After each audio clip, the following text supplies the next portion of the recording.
नमस्कार दोस्तों, आपका मेरे YouTube चैनल सनातन त्योहार में स्वागत है। आज मैं आपको श्री सत्यनारायण भगवान की व्रत कथा सुनाने जा रही हूँ। अगर आपको यह कथा पसंद आए तो कमेंट बॉक्स में कमेंट करके सत्यनारायण भगवान की जय अवश्य लिखिए। साथ ही आप मेरे चैनल पर नए हैं तो प्लीज़ मेरे चैनल को सब्सक्राइब करें और बेल आइकन पर क्लिक जरूर करें, जिससे मेरी वीडियो के नोटिफिकेशन आपको मिलती रहे। प्रेम से बोलिए श्री सत्यनारायण भगवान की जय। कथा का उल्लेख स्कंद पुराण के रेवा खंड में मिलता है। श्री सत्यनारायण कथा में 5 अध्याय और 170 संस्कृत भाषा में श्लोक हैं। श्री सत्यनारायण भगवान की कथा में संकल्प को भूलना और प्रसाद का अपमान करना, यह दो प्रमुख विषय हैं। सत्यनारायण भगवान की कथा के 5 अध्याय में बताया गया है कि सत्य का पालन न करने से कई प्रकार की समस्याएं आती हैं, इसलिए सदैव सत्य व्रत का पालन करना चाहिए। श्री सत्यनारायण भगवान की कथा भगवान विष्णु के सत्यनारायण रूप की महिमा और कृपा का वर्णन करती है।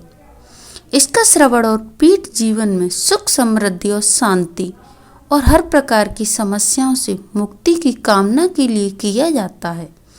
कथा के पीछे ऐसा विश्वास है कि सत्य की आराधना और भगवान की महिमा का गुणगान करने से भक्तों के सारे कष्ट दूर हो जाते हैं और उनके जीवन में सदैव सुख समृद्धि बनी रहती है। प्रिय श्रोताओं, आज हम इसी विश्वास और श्रद्धा के साथ इस पवित्र कथा का आयोजन कर रहे हैं, ताकि हम सब पर भगवान सत्यनारायण की कृपा बनी रहे और हम सभी के जीवन में सुख, शांति और समृद्धि का आगमन हो। अब हम सभी मिलकर भगवान सत्यनारायण की कथा का श्रवण करते हैं और भगवान से प्रार्थना करते हैं कि वे हमारे सभी मनोरथ को पूर्ण करें। कथा से पहले हम सब भगवान सत्यनारायण का ध्यान करते हैं, जिसका स्वरूप शांति से पूर्ण है, जो शेष नाग पर शयन करते हैं और इनकी नाभि में कमल है। ये देवता के ईश्वर हैं, जो समस्त संसार का आधार है, जो आकाश के समान असीमित है, जिनका रंग मेघ है अर्थात बादलों के समान, और जिनका रूप शुभ है, जो श्री लक्ष्मी जी के पति हैं। इनके नेत्र कमल के समान सुंदर हैं और जो योगियों के ध्यान में सदैव विराजमान रहते हैं।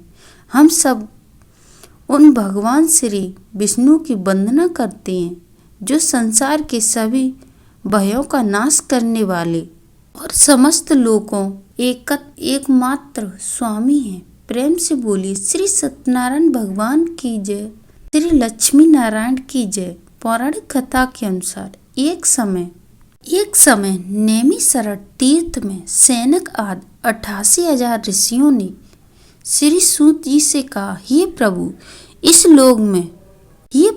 इस कलयुग में वेद विद्या रहित मनुष्यों को प्रभु भक्ति से किस प्रकार मिलेगी और उनका उद्धार कैसे होगा।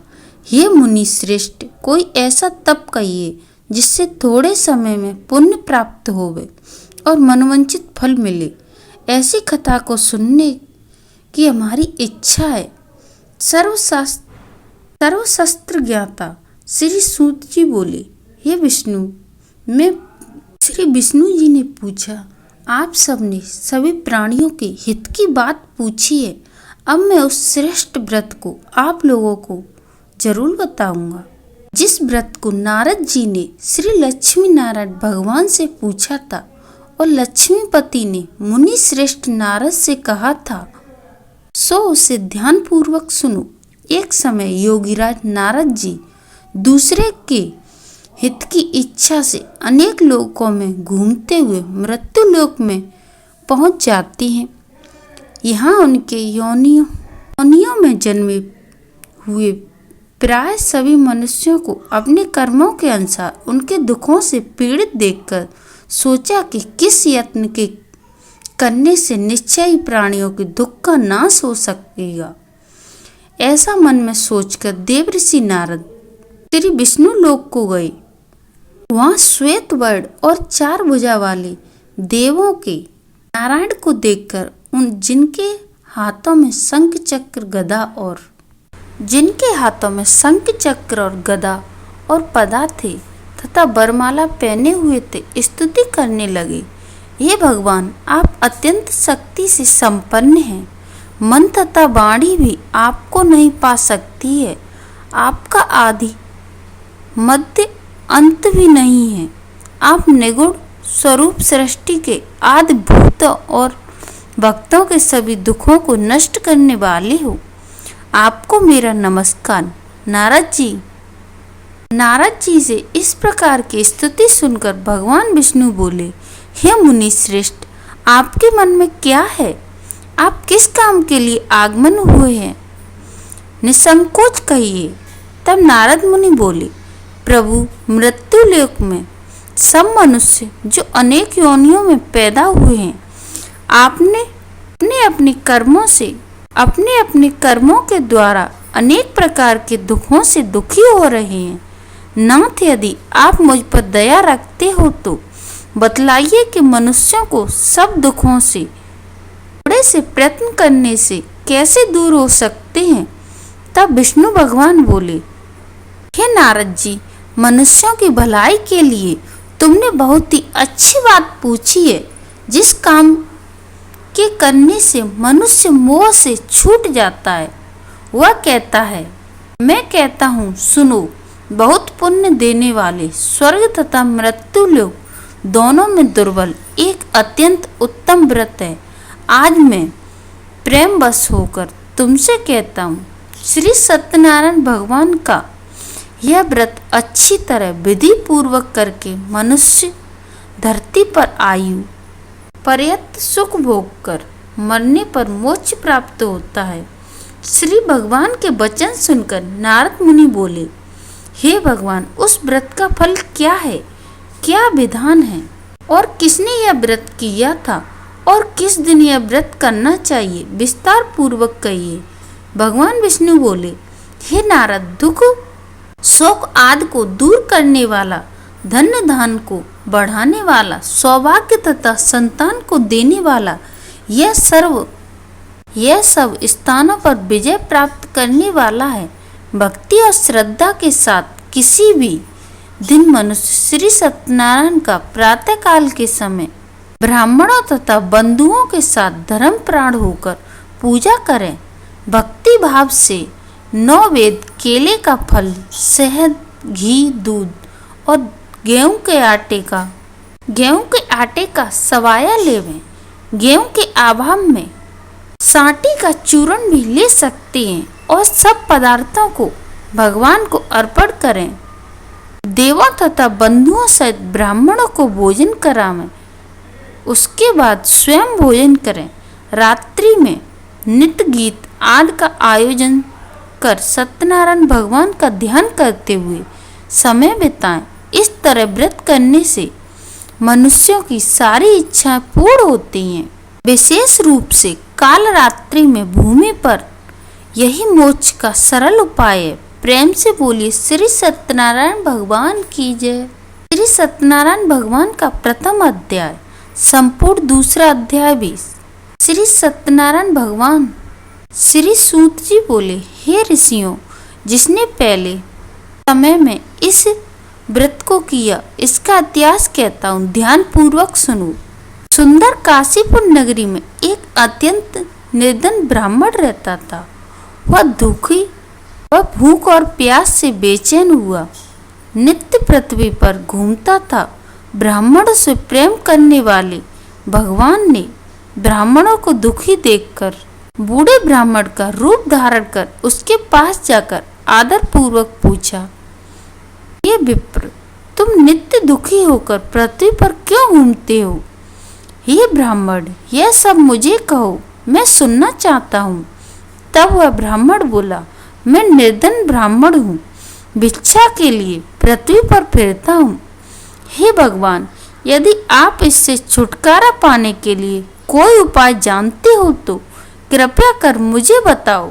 वृद्ध ब्राह्मण बोला, हे विप्र, सत्यनारायण भगवान मनोवांछित फल देने वाले हैं, इसलिए तुम उनका पूजन करो, जिसके करने से मनुष्य सब दुखों से मुक्त हो जाता है।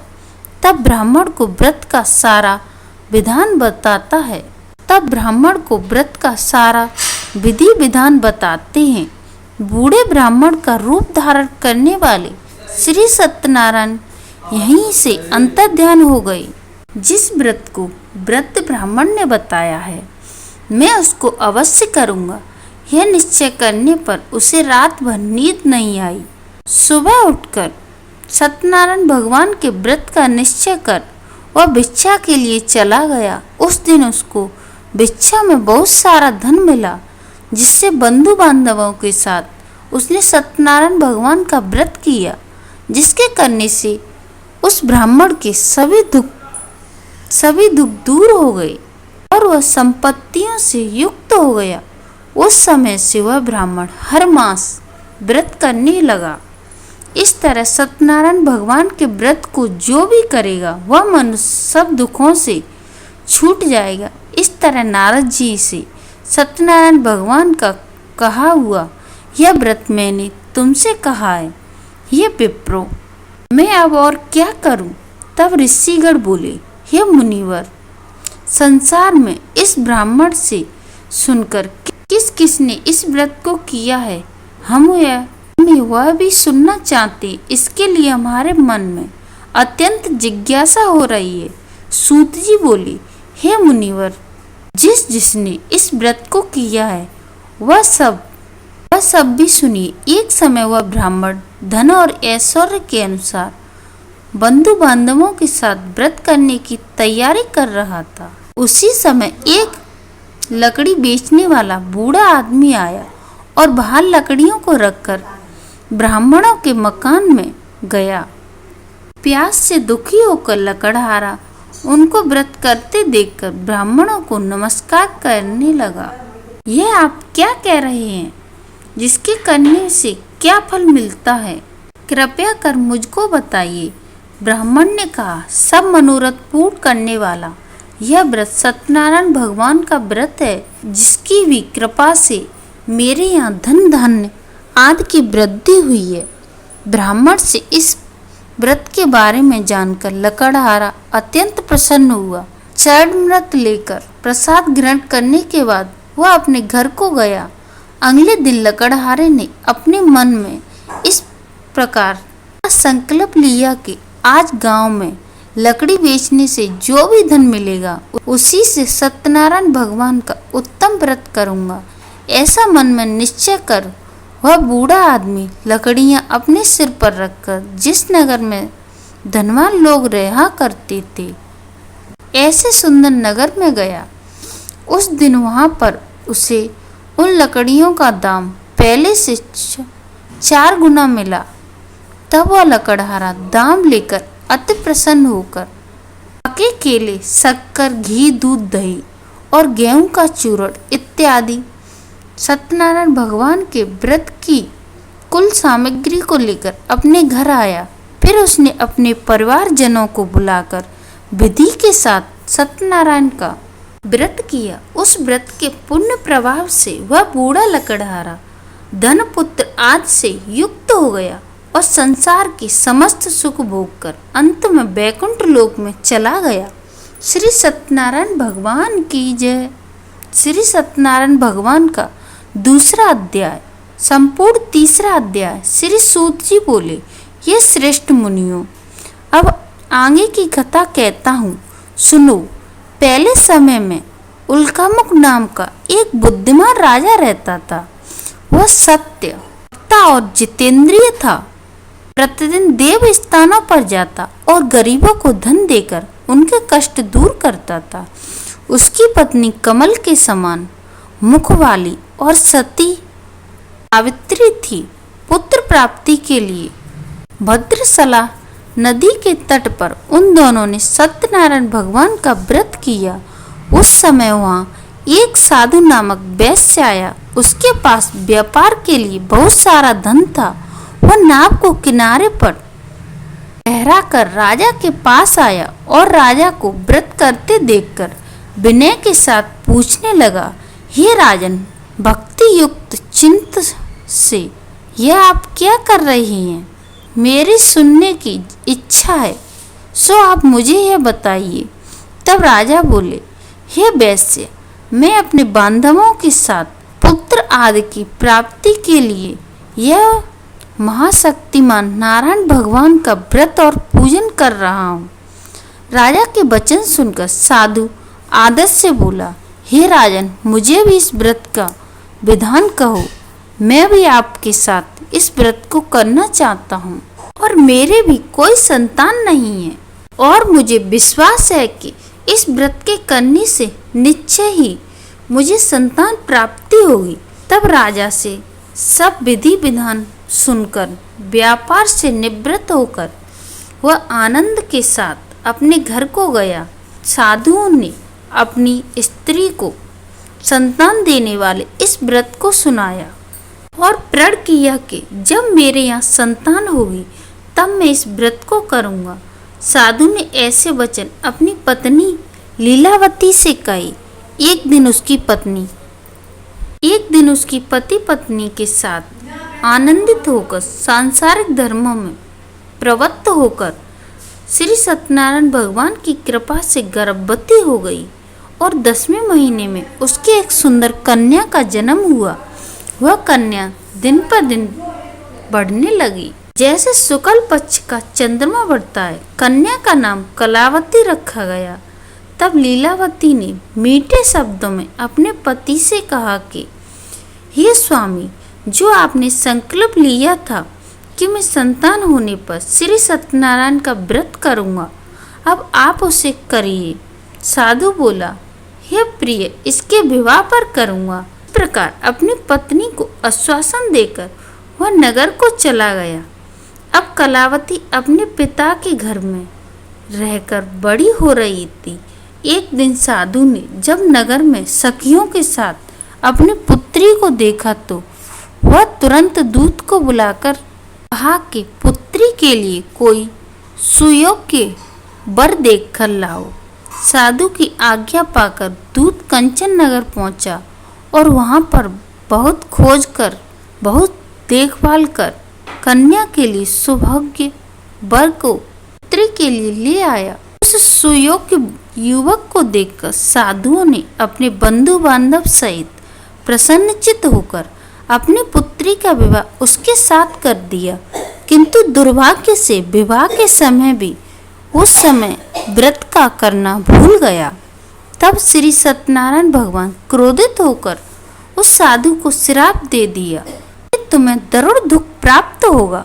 अपने कार्यों में कुशल साधु वैश्य अपने जमाता सहित समुद्र के समीप स्थित रतनपुर नगर में गया और वहां दोनों ससुर जमाई चंद्रकेतु राजा के उस नगर में व्यापार करने लगे।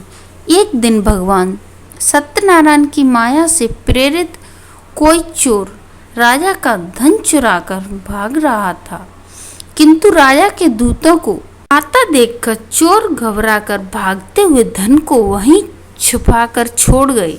वह ससुर और जमाई ठहरे हुए थे।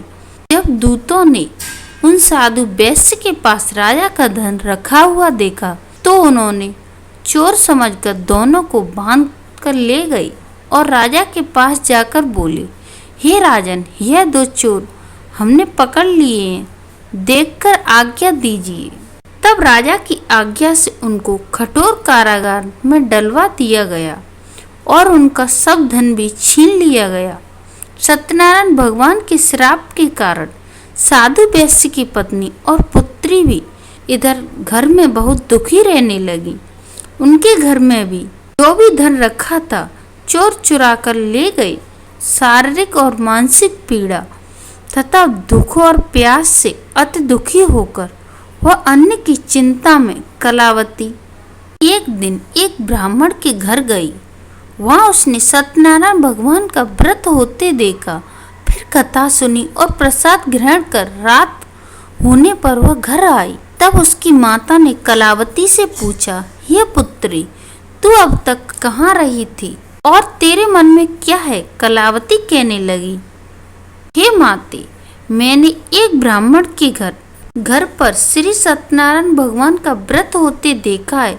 कन्या के ऐसे वचन सुनकर लीलावती भगवान के पूजन की तैयारी करने लगी। लीलावती ने परिवार और बंधुओं सहित श्री सत्यनारायण भगवान का पूजन किया और वर मांगा कि मेरे पति और दामाद शीघ्र घर वापस आ जाएं। साथ ही प्रार्थना की कि हम सब का अपराध क्षमा करो। सत्यनारायण भगवान इस व्रत से संतुष्ट हो गए और राजा चंद्रकेतु को स्वप्न में दर्शन देकर कहा, हे राजन, तुमने दोनों वेश्यों को बंदी बनाकर रखा है। वे निर्दोष हैं। उन्हें प्रातःकाल छोड़ दो और उनका सब धन जो तुमने ले लिया है उसे वापस लौटा दो, नहीं तो मैं तेरा सारा धन और राज्य सबको नष्ट कर दूंगा। राजा से ऐसे वचन कहकर भगवान अंतर्ध्यान हो गए। प्रातःकाल राजा चंद्रकेतु ने सभा में अपने स्वप्न सुनाया।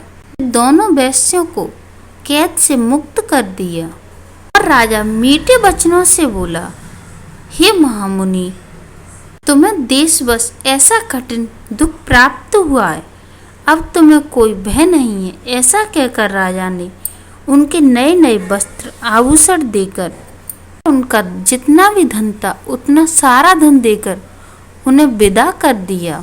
तब वे दोनों वैश्य अपने घर चल दिए। श्री सत्यनारायण भगवान की बोलिए, श्री सत्यनारायण भगवान की जय।